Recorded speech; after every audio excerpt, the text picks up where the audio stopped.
Friends, welcome back. तो friends, अभी की जो न्यूज है वो है PM Modi super exclusive interview. अरे वाह! क्या हिजाब विवाद पर बोले पीएम मोदी? मोदी जी ऑन सी। तो चलो वीडियो शुरू करते हैं। वीडियो शुरू करने से पहले अगर आप चैनल पर नए हो और आपने अभी तक सब्सक्राइब नहीं किया है तो जल्दी से पहले सब्सक्राइब के बटन और बेल आइकन को क्लिक कर लो ताकि आपको हमारी सारी न्यू वीडियोस की नोटिफिकेशन मिल जाए जैसे हम अपलोड करें। अगर आपको वीडियो पसंद आता है प्लीज लाइक एंड शेयर। चलिए शुरू करते हैं। आप विविधता की रिस्पेक्ट के बारे में बात करते हैं, लेकिन राहुल गांधी और सिर्फ राहुल गांधी नहीं, स्टालिन, केसीआर, महबूबा, ममता सब कहते हैं कि आपकी पार्टी जो है उस विविधता को रिस्पेक्ट नहीं करती। इसलिए चाहे बंगाल हो या आंध्रा, तमिलनाडु, केरला और कश्मीर, इन सभी राज्यों में बीजेपी कहीं घुस भी नहीं सकती है, सरकार बना नहीं सकती है, क्योंकि एक सेंट्रिस्ट, एक स्ट्रॉन्ग व्यू पॉइंट वाली पार्टी है जो रीजनल एस्पिरेशंस को नहीं समझती। पहली बात ऐसी है कि भारतीय जनता पार्टी एक ऐसी पार्टी है जिसका ये मत है कि देश के विकास के लिए हमें रीजनल एस्पिरेशंस को एड्रेस करना ही चाहिए। और देश में मैं पहला मुख्यमंत्री हूं जो इतने लंबे समय तक राज्य का मुख्यमंत्री रह करके आया हूं, और इसलिए राज्य के एस्पिरेशंस क्या होते हैं, राज्य की आवश्यकताएं क्या होती हैं, इसका मुझे भली भांति समझ है। और इसी के कारण हम हिंदुस्तान के सभी राज्यों की अब देखिए, मैं दुनिया के मेहमान आते हैं तो पहले उनको दिल्ली में ही आना और जाना हो जाता था। मैं ऐसा नहीं करता हूँ। आप ट्रंप को ले गए? मैं उनको अलग अलग जगह पर, मैं चाइना के राष्ट्रपति को ले गया तमिलनाडु, मैं फ्रांस के राष्ट्रपति को ले गया उत्तर प्रदेश, मैं जर्मन चांसलर को ले गया कर्नाटका। और तब तो कांग्रेस की सरकार थी। किसकी सरकार? इस देश की शक्ति को उभारना, इस देश के हर राज्य को प्रोत्साहन मिलना, यही हमारा काम होता है। अब यूएन में जाकर मैं तमिल भाषा में कोट करता हूँ तो दुनिया को गर्व होता है कि भारत के पास दुनिया की सबसे पुरानी भाषा है। पहले कोई बोलता ही नहीं था, और इसलिए तो मैं हर एक को साथ लेकर के चलने का प्रयास करता हूँ। और मैं मानता हूँ वही रास्ता है। हम विविधता में एकता के दर्शन करते हैं, लेकिन आज दुर्भाग्य से कुछ नेता अपने निजी स्वार्थ के लिए विविधता को एक दूसरे के साथ विरोध के लिए कुछ नहीं, बहुत सीट्स के रूप में उपयोग कर रहे हैं। ये बहुत बड़ा दुर्भाग्य है। हमें विविधता में से एकता को पनपाना है। तो आप कह रहे हैं इससे अलगाववाद बढ़ेगा? पिछले 50 साल का अनुभव यही है, उन्होंने यही किया है। हर चीज पे देश को बांटो, राज करो, और उसी में से अलगाव पैदा होता है। लेकिन भारत का चरित्र ये नहीं है, भारत के नागरिकों का चरित्र ये नहीं है। आप इसको एक do you see it as a threat कि अगर इसे अभी नहीं रोका जाएगा तो सेपरेटिस्ट एलिमेंट्स आ जाते हैं कि जैसे अगर कश्मीर का अलग बात है, नॉर्थ ईस्ट की बात अलग है, लेकिन अगर आप द्रविड़ मूवमेंट को देख लेंगे या कहीं और राज्य में देख लेंगे, अगर रीजनल एस्पिरेशंस को बढ़ाया जाता है तो क्या एक यूनिटी फैक्टर में कोई देखिए हमने दरार पड़ सकता है? मैं बताता हूँ काम करने का तरीका कैसे होता है। हमारा ये मत है सामाजिक न्याय। भारत जैसे देश में इतनी विविधता भरा समाज व्यवस्था, और अगर सामाजिक न्याय के सिद्धांत में हम थोड़ा सा भी ऊंचे नीचे करेंगे तो हमारे देश को बहुत नुकसान होगा। इसलिए समाज का छोटे से छोटे तबके के व्यक्ति को भी विकास में पूरा सहयोग मिलना चाहिए और विकास के लिए अवसर मिलना चाहिए। जैसे समाज के अंदर सामाजिक न्याय की आवश्यकता है, वैसे ही राष्ट्र में भी कोई एक इलाका बहुत आगे बढ़ जाए और कोई इलाका पीछे रह जाए तो कभी भी देश का भला नहीं होगा। हमारे यहाँ सर्वांगीण विकास होना चाहिए, सर्वसमावेशक विकास होना चाहिए, सर्वस्पर्शी विकास होना चाहिए, सर्वहित में विकास होना चाहिए। और इसलिए हम एक विषय लेकर के आए जिसमें भी मैं देख रहा हूं कि सभी राज्य हमारे साथ मिलकर के कंधे से कंधा मिलाकर के काम कर रहे हैं। एक राज्य नहीं कर रहा है, ये दुर्भाग्य है। बाकी सब राज्य कर रहे हैं। क्या है? हमने देखा है हिंदुस्तान में 100 से थोड़े ज़्यादा कुछ जिले ऐसे हैं कि जो राज्य की एवरेज से भी बहुत पीछे हैं। हर प्रकार से वहाँ का धन तो सबको राज्य जिलों को समान मिलता है, तो ऐसा क्यों होता है? गवर्नेंस के प्रॉब्लम, योजनाओं का अमलीकरण नहीं। हमने ऐसे जिलों को एस्पिरेशनल जिलों के रूप में आइडेंटिफाई किया और राज्य सरकारों की सहमति से किया। करीब 110-115 जिले हैं और उस पर हमने स्पेशल फोकस किया। मैं खुद जिलों से बात करता हूँ, उन जिलों में कल्याणकारी योजनाएं ज़्यादा से ज़्यादा पहुँचे। मैं राज्य सरकारों को प्रार्थना करता हूँ कि वहाँ यंग अफसरों को लगाइए, IAS अफसरों को, प्रमोटेड अफसरों को या रिटायर्ड एज वाले लोगों को वहाँ मत भेजिए, यंग लोगों को लगाइए। और मैंने देखा कि सभी राज्यों ने मेरी इस बात को माना, यंग अफसरों को लगा। दूसरा मैंने कहा बार बार ट्रांसफर मत कीजिए, उनको वहाँ रहने दीजिए 3 साल, उनको कहिए तुम काम करो, बाद में तुम्हें अच्छा पोस्टिंग देंगे। सभी राज्यों ने मेरी मदद की और आज ये जो एस्पिरेशनल डिस्ट्रिक्ट है वो राज्यों की एवरेज से भी कुछ तो आगे निकल रहा है, कई पैरामीटर में आगे निकल रहा है। अब देश का भला हो रहा है। तो मेरा फेडरलिज्म में छोटे से छोटी इकाई का भी भला हो। अब जैसे ऑप्टिकल फाइबर नेटवर्क हिंदुस्तान के हर गांव में जाना चाहिए। हम लगे हैं, पैसे लगा रहे हैं, पूरी ताकत लगा रहे हैं। क्यों? हमें तो पूरे देश को ऊपर लाना है। यही तो रीजनल एस्पिरेशंस को एड्रेस करने का हमारा तरीका है। ये बात चलती है कि ये मोदी दी एडमिनिस्ट्रेटर है। अब अगर आप मोदी द पॉलिटिशियन के बारे में बात करूं तो जो पोलराइजेशन हमारे सोसाइटी में है वो हर इलेक्शन में उभर कर आती है, जाति के नाम पर हो या धर्म के नाम पर हो। कोई ना कोई किस्सा जरूर हो जाता है इलेक्शन से पहले। तो मोदी दी एडमिनिस्ट्रेटर, आपने बता दिया आपने क्या क्या किया, मोदी द पॉलिटिशियन नहीं कर पाया है अभी तक। पहली बात है कि भारतीय जनता पार्टी, उसका मंत्र है सबका साथ, सबका विकास, सबका विश्वास और सबका प्रयास। हमने हमारे इन सिद्धांतों को कभी बदला नहीं है। आपने मेरे मुंह से सैकड़ों बार इसको सुना होगा और मैं तो देख रहा हूं इन दिनों दुनिया के देश भी मेरे इस वाक्य का अपनी भाषा में ट्रांसलेशन करके सुनाते हैं कि मोदी इन सिद्धांतों पे काम करते हैं। और इसलिए हम मानते हैं कि सबका साथ यही हमारा मंत्र रहा, हम करते हैं। समाज व्यवस्था तो है ही है, इसको तो कोई नकार नहीं सकता है।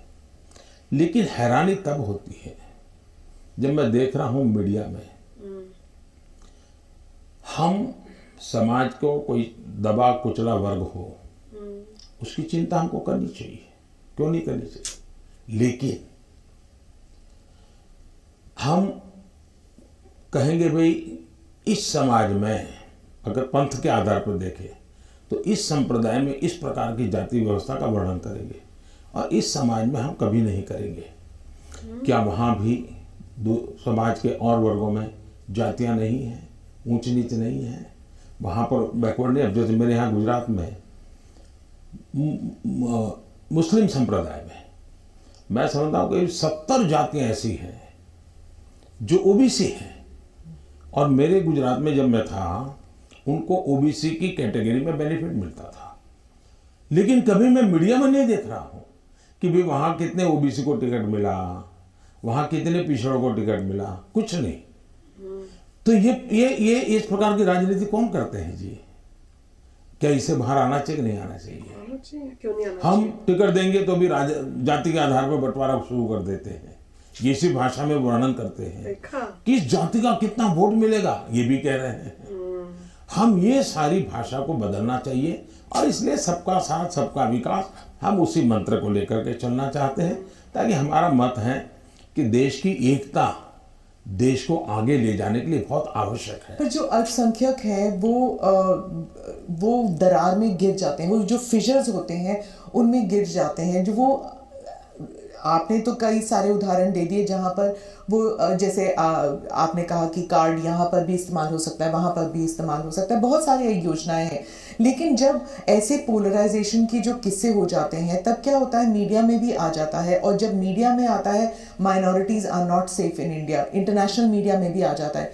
जो पूंजी निवेश करना चाहता है बाहर बैठ के, वो सोचता है यहाँ पॉलिटिकल अनरेस्ट है, मैं क्यों यहाँ पर पैसे लगाऊं। तो एक आज विश्व में भारत ने अपनी एक अच्छी पहचान भी बनाई है, और वो मीडिया की ताकत से भी आगे निकल गई है। अब जहां तक मीडिया का सवाल है, मीडिया जॉब ठीक नहीं कर रही, वो क्यों ऐसा करते हैं, किसके कारण करते हैं, किसके लिए करते हैं, किसके कहने से करते हैं, किसके दबाव में करते हैं, ऐसे विषयों पर मेरा टिप्पणी करना उचित नहीं है। लेकिन मेरा इतनी समझ जरूर है कि मीडिया वर्ल्ड में भी एक बहुत बड़ा कंपटीशन है। उनको भी टीकने के लिए, अपने व्यापारिक हितों के लिए भी बहुत जिद्दोजहद करनी पड़ रही है। वो भी एक एलिमेंट है, मीडिया की कुछ मजबूरियां भी हैं उनकी। इस सब के बावजूद भी हमारी बात दुनिया में पहुंची है, इन्हीं लोगों के माध्यम से पहुंची है, क्योंकि अच्छे लोग भी हैं, नहीं ऐसा नहीं है। जहां तक विदेश का मीडिया का कुछ सवाल है, दुनिया में मैंने देखा है कि कोई ही देश होगा, रेयर एक्सेप्शन, मैं भारत की बात नहीं कर रहा हूं, मैं बाहर की बात कर रहा हूं, कि जहां का मीडिया अपने देश के हितों के खिलाफ कुछ करता हो, कभी नहीं करते। तो कभी कभी ये मीडिया हाउस भी उनके देश के हितों के लिए भी, देशों के बीच की जो स्पर्धा होती है, तो एक लाइन ड्रॉ करते हैं, तो उनकी एक अपनी दुनिया है, चलने दीजिए। लेकिन आप देखिए क्या कारण है कि आज सबसे ज्यादा एफडीआई है भारत में, क्या कारण है सबसे ज्यादा एफआईआई है, क्या कारण है इतना निवेश आ रहा है, क्या कारण है कि जब आयुष्मान वो कोरोना आया, दुनिया के 150 के करीब देश भारत की दवाई के लिए, मुझे लगातार हिंदुस्तान, दुनिया के मैक्सिमम लोगों ने मुझ पर टेलीफोन करके दवाइयाँ मांगी होगी। तो भारत की प्रतिष्ठा है तभी तो कर रहे हैं। और इसलिए ये जो हम 24 घंटे हेडलाइन के भरोसे राजनीति करते हैं, उनकी मजबूरियां होगी। मैं तो दुनिया के लोगों के सामने सत्य लेकर के जाता हूं, सच्चाई पहुंचा कर रहता हूं, और दुनिया को भारत की तरफ आकर्षित कर रहा हूं। और पीएलआई इसके अभी हम लाए, कितना बड़ा रिस्पांस मिल रहा है जी, कितना समर्थन मिल रहा है। तो फ्रेंड्स, बहुत अच्छा, बहुत बढ़िया बोल रहे थे। तो उनको भी पता है चीजें, वो कह रहे हैं कि मैं उनके बारे में जैसे बता रहे थे कि मीडिया क्यों इस टाइप की छोटी मोटी जो चीजों तो उनको इतना बड़ा चढ़ा के बोलता है, दूसरी एंगल की चीजें बताता नहीं। जैसे अभी उन्होंने बताया कि गुजरात में टिकट दी, तो कितनी टिकट दी माइनॉरिटी को, वो तो बताया नहीं, दूसरी बातें करते हैं। तो ऐसे क्यों इतना सिलेक्टिव होते हैं न्यूज के अंदर। तो बता रहे थे कि ये रीजंस हो सकते हैं, पर मैं उनमें जाना नहीं चाहता। जो तो वो समझने की बात है कि दिस इज वेरी इंपॉर्टेंट, कि हमें समझना चाहिए कि सारी जो आप न्यूज सुन रहे हो उस पे ऐसी ब्लाइंडली फेथ पे मत जाओ, उसमें भी बहुत पॉलिटिक्स चल रही है, और मीडिया में भी उनकी मजबूरियां हैं कि भैया उनको भी जो है लेना है टीआरपी, और कुछ प्रॉफिट्स भी हैं, उनके अभी बिजनेस ही है ये। पर मोदी जी जो बता रहे थे वो बहुत ही अच्छा था, और जिस तरह से वो बता रहे हैं कि उनकी पार्टी में ऐसा कुछ नहीं है भेदभाव। Right. उनका एम यही है कि भाई पूरी जो कंट्री इकट्ठे बढ़े, और जो सेक्टर्स अभी कम बढ़े हुए हैं उनको वो हेल्प करें कि वो भी उठे। एक वो बोल रहे थे कि कोई एक जगह है जो नहीं साथ चल रही स्टेट, हाँ, वो बताना आप कौन सी है? मुझे पता नहीं। मोदी जी ने मतलब हिजाब के बारे में तो ऐसा कुछ नहीं कहा, पर इनडायरेक्टली वो यही कह रहे हैं कि ये जो छोटी मोटी बातें हैं, ये जानबूझ के पॉलिटिक्स, क्योंकि इलेक्शंस आ रहे हैं इसलिए ये सब अभी कोशिश हो रही है पॉलिटिक्स की वजह से। राइट। और मोदी जी ये भी कह रहे हैं, देखिए हम रीजनल जगहों में भी जाके करना चाहते हैं इम्प्रूवमेंट्स। अगर हम रीजनल में इम्प्रूवमेंट नहीं करेंगे तो हम टॉप तक नहीं आ सकते। उन्होंने क्लियर किया था कि हर जगह पे हमें इम्प्रूवमेंट करनी है, उसके बिना हम आगे नहीं बढ़ सकते। तो ये बार बार कह रहे थे कि हर रीजन में हम सोच रहे हैं कि कैसे इम्प्रूवमेंट करनी है। तो ऐसी बात नहीं है कि हम आ नहीं सकते, आएंगे और इम्प्रूवमेंट करेंगे। फिर उन्होंने एग्जाम्पल ये बताया कि डिफरेंट डिफरेंट जो लीडर्स हैं डिफरेंट डिफरेंट प्लेसेस में गए हैं, तो ऐसा नहीं है कि हमने सबको एक ही जगह बुलाया है। तो हमने रीजन्स के बारे में देखा कि जो भी बाहर के लीडर आ रहे हैं डिफरेंट रीजन्स में जा रहे हैं, तो वहाँ पे, और उसके बाद वो बोल रहे हैं पूरे नेशन में हमने वो विलेजेस देखे जो अंडर परफॉर्म कर रहे हैं, वो पूरे इंडिया में देखे उन्होंने मल्टीपल 100 से ज्यादा विलेजेस देखे जगह जगह है, तो उन्होंने बताया कि वहाँ रीजन में हमने वहां पर भी किया है। और यंगस्टर्स को भेजा, यंगस्टर्स को IAS को भेजा, कोई उनकी पोस्टिंग नहीं होनी, 3 साल पूरा उन्होंने वहां पे टेन्योर, उसके बाद उन्हें कहीं और भेजेंगे। बहुत तो अच्छा यही बोल रहे हैं कि उसके बाद ये कार्यक्रम खत्म हो गया और काफी सारे जो है अब स्टेट से के लेवल से भी ऊपर हो गए हैं। तो वही मतलब मोदी जी एसेंशियली कह रहे हैं कि हम रीजन का भी देखते हैं और देख रहे हैं और अच्छा कार्य कर रहे हैं, और हम यही है कि सबको साथ में लेके ही हम चलेंगे, और मीडिया में जो भी बातें हो रही है वो उनकी अपनी मजबूरी है, मगर हम अपने कार्य करते चले जाएंगे। अच्छा, तो काफी अच्छा वीडियो, बहुत अच्छा बोले हैं, बहुत ही अच्छी बात की है उन्होंने। तो चलो फ्रेंड्स, चलते हैं, मिलेंगे नेक्स्ट वीडियो में बहुत ही जल्द। Till then take care and bye bye. तो अगर आप मेरे इस चैनल पे नए हो तो जल्दी से सब्सक्राइब के बटन को हिट करो और बेल आइकन को क्लिक करो, ताकि आपको मेरा जब नया वीडियो मैं लगाऊं आपको उसके बारे में जल्दी से पता चल जाए।